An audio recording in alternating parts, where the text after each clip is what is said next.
A parallel can be drawn between the Sri Lankan Tamil refugees in India and the current migrant crisis of Europe and Myanmar.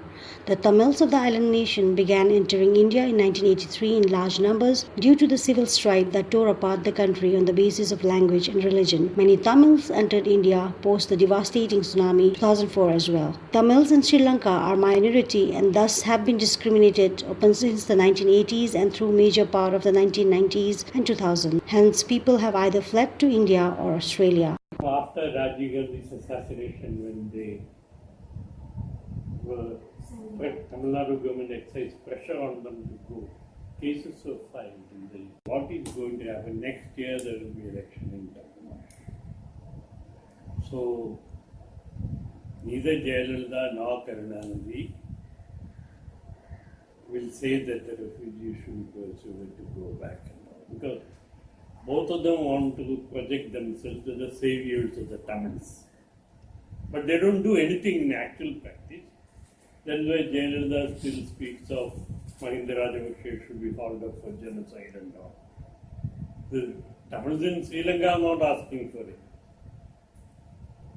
But she says, and she doesn't meet any Sri Lankan Tamil either.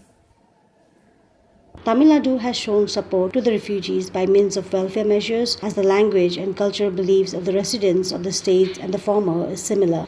However, the central government has been less forthcoming so as to avoid straining relations with Sri Lanka.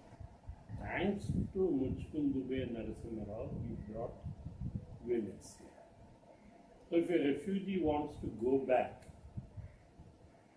they will have to meet the UNHCR fellows, and UNHCR has to certify that he is going voluntarily. Then UNHCR gives the airfare. There are about 65,000 Sri Lankan refugees in India, and there are 2 camps outside Chennai where the rehabilitation process is on. Early this year, the central government announced that it would consider Tamil Nadu government's recommendation of granting Indian citizenship to the refugees. Nothing has materialized yet. The uncertainty of from camp and to the next stage of life, it could be few weeks and few months, few years, and even about few decades. I mean, that explains a lot about the status of the Tamil refugees from Sri Lanka in India, and to be very specific in a situation like in Tamil Nadu. This is a pure exploitation. The government needs to display the humanitarian side before it is too late to help, or else a major portion of our culture might be lost forever.